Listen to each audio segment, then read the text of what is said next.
Speaking of Star Wars Outlaws, they dropped brand new gameplay footage today that I need to check out, man. I need to check out. I played Star Wars Outlaws early at Summer Games Fest last month. Actually, I'm sorry, it was at the Ubisoft Forward event. I did not get to experience any of the open world in Star Wars Outlaws though, which is a big part of it because seeing how the game loads and operates in the actual open world is a big part of it, but they conveniently left that out. They let us play 3 missions. The missions all performed well. They all ran smooth. It seemed fine. Then they dropped another gameplay video on YouTube. They got eaten alive, bro. Motherfuckers were going off on them, bro. I don't know what happened. This is a Ubisoft. This shit always happens with Ubisoft games, bro. I don't know why. They dropped a gameplay trailer and it looked so ass, bro. Frames were dropping. It just looked ass. They had to put out an actual statement like, yo, sorry, the gameplay looked like shit.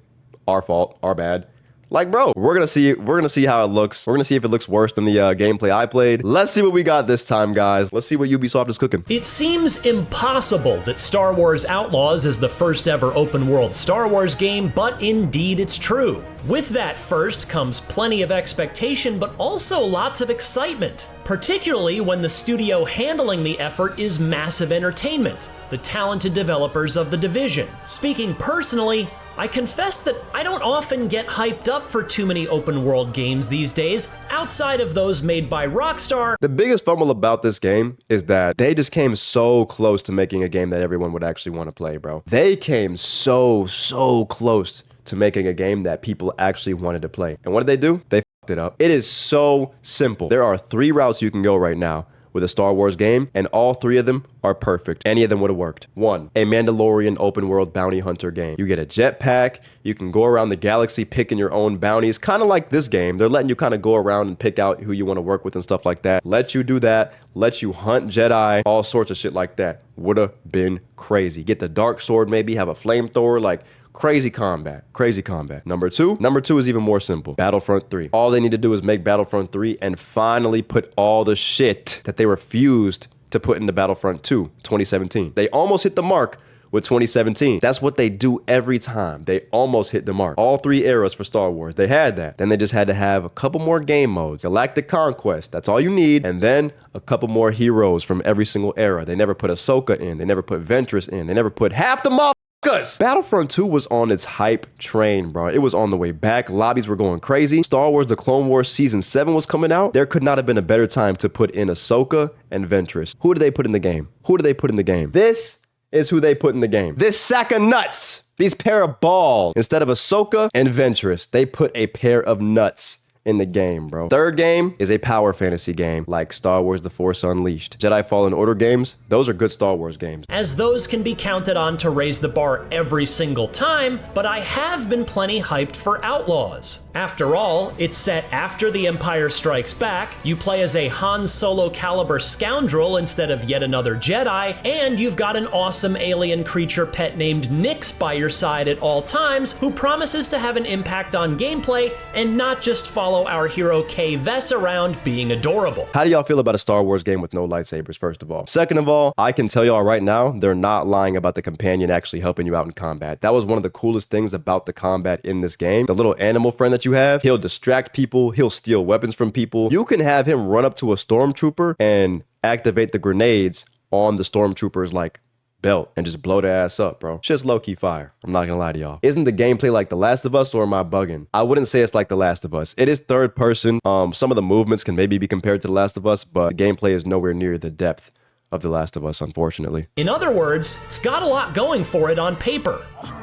Don't worry, Nix. The next job will be better. And while it doesn't seem like Outlaws will do any Rockstar-like bar raising, after playing a near final build of it for 4 hours across 2 different sections of gameplay, I can say it's still one of my most anticipated games yet to come out in a busy second half of 2024.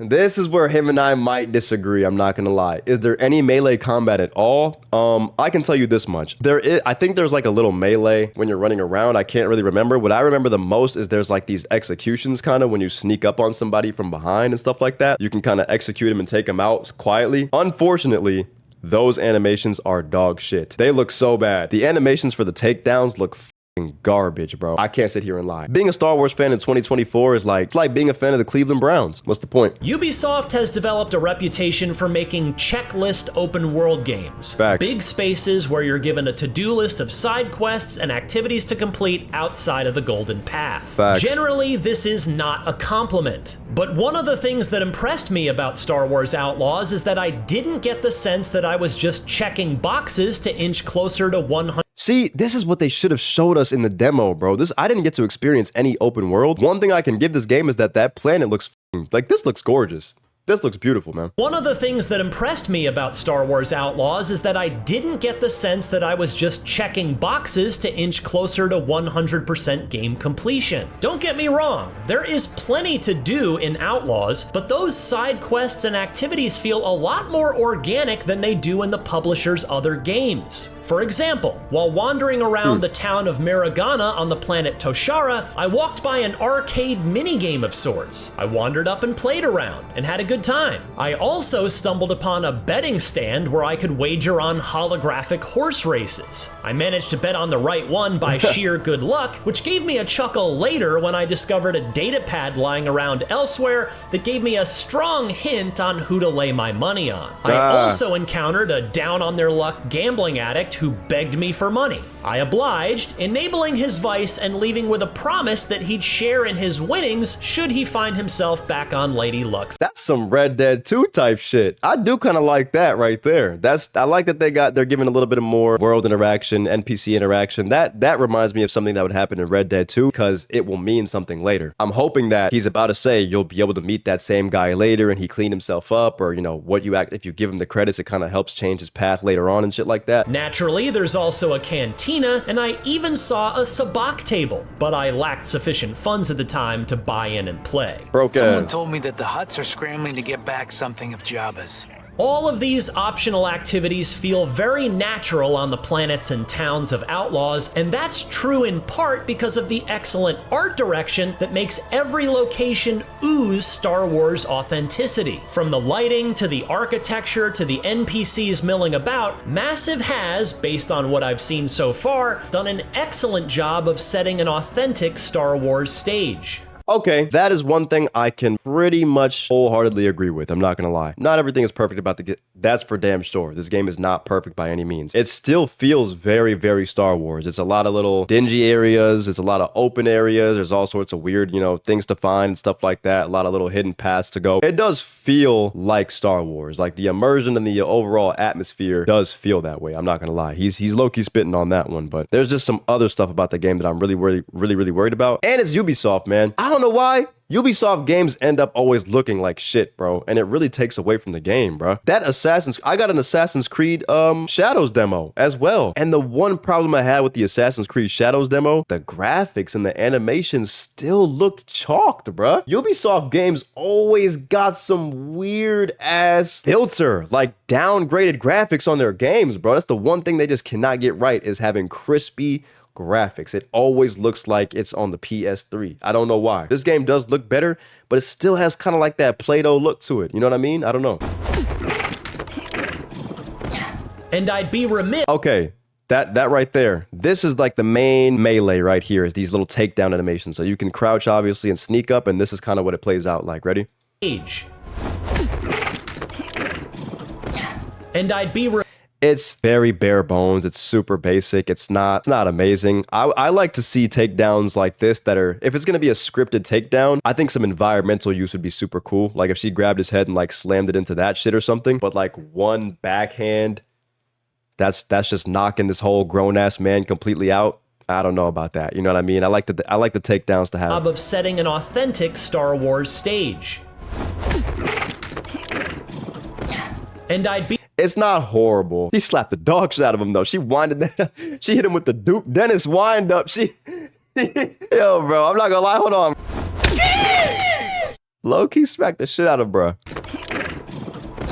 And I'd be remiss if I didn't add how the story of Star Wars Outlaws only supports and reinforces all of this. Kay is just out to make her way in an unforgiving galaxy, lying or double-crossing as she needs to in order to look out for number one. This plays out in occasional dialogue choices that pop up during cutscenes, adding a bit more player agency to what would otherwise be a mini Star Wars in-game movie. She looks Will good. those choices affect how the plot ultimately plays out? I wouldn't bet on it, but there is a laudable faction reputation system that tracks how much, or little, I'm sorry, he's really getting into it right now, but this is one of my least favorite animations in the game, bro. And this one is so ass. Just watch this takedown animation. I wouldn't bet on it, but there is a laudable faction reputation system.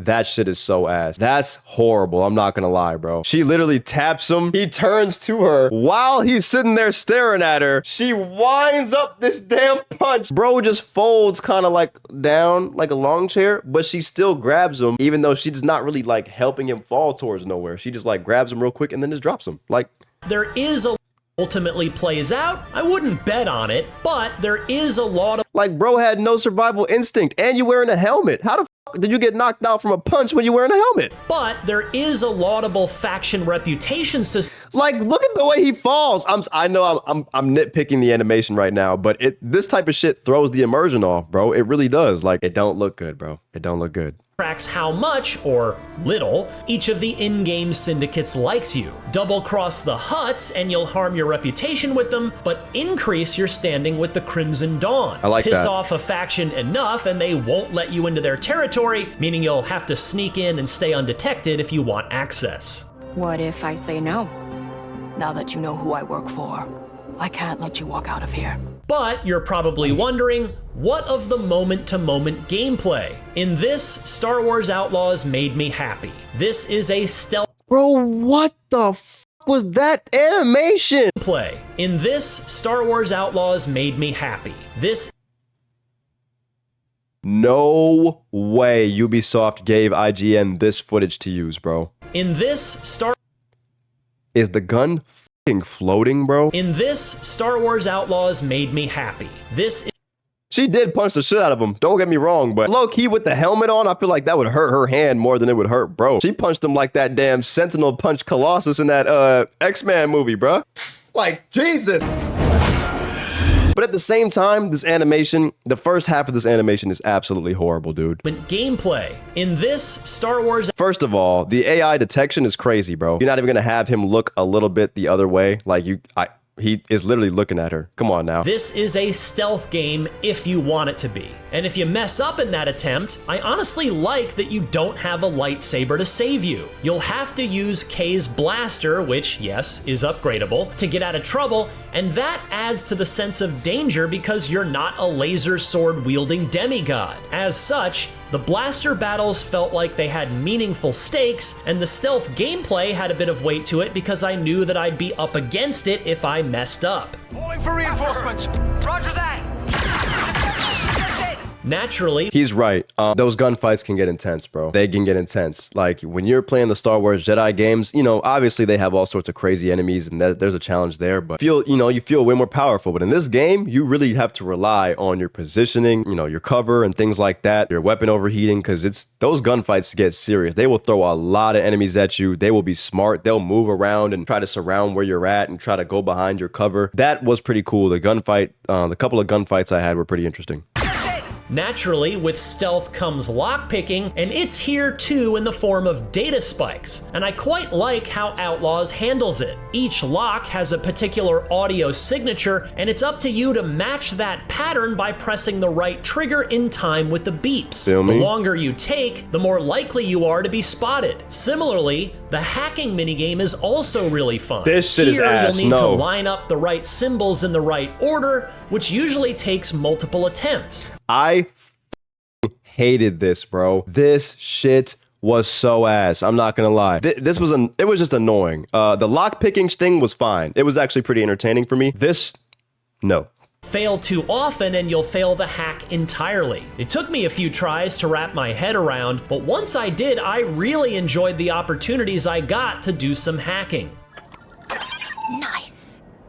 The core stealth gameplay is aided by the breakout star of Outlaws, Nyx. Yes, Nyx is the BD1 of this game, but compared to Cal Kestis's droid companion, Kay's organic pal can do a whole lot more for you. Hey, chill out. He can distract an enemy by getting the bad guy's attention and adorably playing dead, or flat out attack them. He can hit buttons or switches too, or set off bombs, and retrieve items. This is useful when you're pinned down in a firefight and a more potent A300 blaster rifle is across the room. Nyx can go fetch it and bring it back and drop it at your feet without you leaving cover. I even like how Outlaws handles these larger weapons. They can't be reloaded, meaning that once you fire all the rounds, you just drop the empty gun and go back to your trusty blasters. This is likely a design decision to ensure that Kay never feels too overpowered, thus making sure the player is always on their toes in combat. Here you live and die by your reputation. Finally, you can't have an open-world Star Wars game without ways to get around that expanse, and in Outlaws, Kay has a speeder bike that, as you'd guess, can also be upgraded. You can win credits doing races, or just stop off along the way to your destination at some interesting-looking pit stop. The bike controls well. It almost feels like driving a boat in Wave Race 64, and that it's pretty fast and arcadey and maneuverable, but hardly handles like it's on rail. I did not know you could do races in this game with people in the open world. That's gonna be tough. If it's like the GTA races too, where you can just pull out your blaster and shoot people if you really feel like it, that's gonna be so fire. Because we have already seen from certain missions that you're gonna be shooting people with the blaster while on the speeder bike. All right, hot take time. I personally do not give a if the graphics are bad in a game, as long as the gameplay is smooth and fun, along with the story being engaging. I think if it's their choice to go with not like lifelike graphics, that's fine, as long as it's intentional and their art direction is still nice. My biggest problem is that Ubisoft specifically tries to go with these lifelike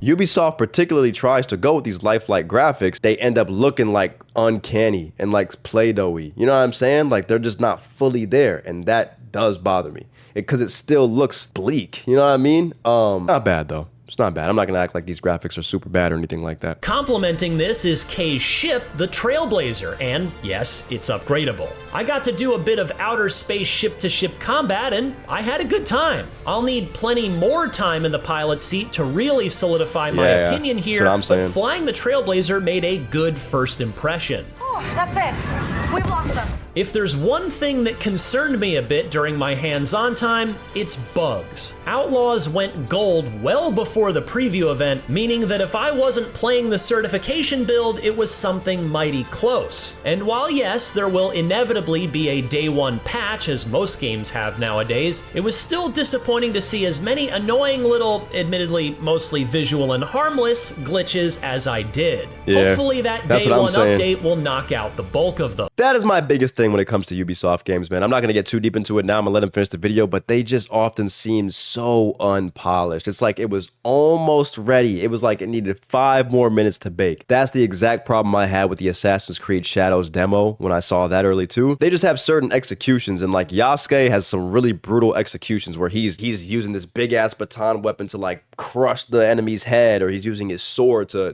decapitate him up. Something about those animations looked super unpolished. Like the blood and shit looks like Assassin's Creed 4, damn near. It's weird. It's weird. You know the rules. No credits, no sabak. And you already owe the Pikes a fortune. Ultimately, though, I had a fantastic time with Star Wars Outlaws. Open world games tend to be jacks of all trades, masters of none, and while I'm not sure Outlaws will master any of its gameplay components, it nonetheless not only does them all very well, but it does so with a convincing Star Wars sheen. And since there's somehow never been an open world Star Wars game before, it feels new, fresh, and most welcome. I'm glad this is arguably the first big name game out this fall on August 30th, because I can't wait to play more of it. He said November 30th? August 30th, because August 30th. I should have known that, man. 30th, because I can't wait to play more of it. How do you know my name? I keep an eye out for new talent. Ubisoft is always on some bullshit. It's why I usually don't trust when they release a game, because most of the time it's terrible or mid at best. Very rarely do they cook a good game nowadays. Guys, here's my full thing. This reviewer is giving it a better chance than most people will. Here's the, I'm gonna spit some straight truth right here, guys. Ubisoft has become a straight infamous company, bro. Infamous. It's gotten to the point now where people have been so screwed over by Ubisoft so many times. They've put so many paywalls up and just so many crazy monetization practices in their games that it's gotten to the point now where it doesn't matter if they come out with a 10 out of 10 game, people will want it to fail. As soon as they see Ubisoft, it is baked. It is deep fried. If I'm keeping it a buck with you, from everything I've played myself, the game to me doesn't look like it's gonna be amazing, but it doesn't look like it's gonna be dog shit either. It looks like it's gonna be mid at best, 5, 6, 7 at absolute best type shit. You know what I mean? I'm not gonna say it's a 1 or a 2 or a 3 straight dog shit ass booty butt cheek dookie dumpster fire shit, but it's like a 5 or a 6, maybe a 7 at the best. You know what I'm saying? And that's exactly what I said when I played it. I was like, this felt a lot better than I thought it would play. The problem is, it's not the Star Wars game people want. That's one of the biggest problems. It's not the Star Wars game people want. No matter if it's the first open world Star Wars game or not, it's not the Star Wars game. It's not the open world Star Wars game that people want and have been asking for. You've canceled about 2 or 3 bounty hunter or Mandalorian games, and this is what you made. And it's just not really exactly what people want. Now, I'm not saying this can't be successful. I'm not saying it can't be something that people enjoy. I do think there's going to be plenty of people that do enjoy this game, but man, there's definitely some issues. Like I said, it's not fully polished. When it jumps into cutscenes, it kind of looks a little whack. It kind of looks a little, it's like,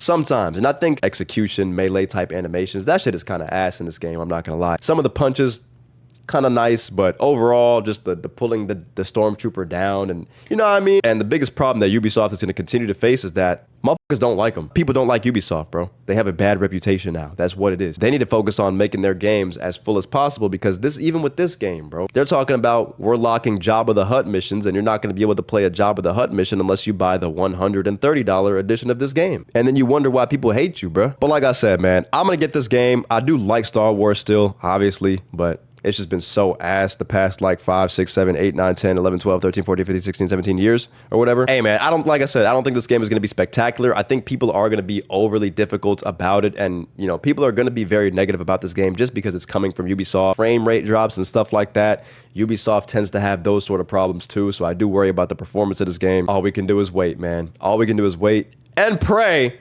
that one day they'll give us the damn Star Wars games we want, bro. Oh, y'all want Star Wars Acolyte? Y'all want another abysmal dog shit Star Wars show? Have that. We're gonna spend a couple mil on that. Y'all got that. I don't know, y'all, man. We been steady mob, yeah. Running routes, we mob, yeah. In a whip, we mob, yeah. Money straight up past, yeah. Talking shit gon' cost, yeah.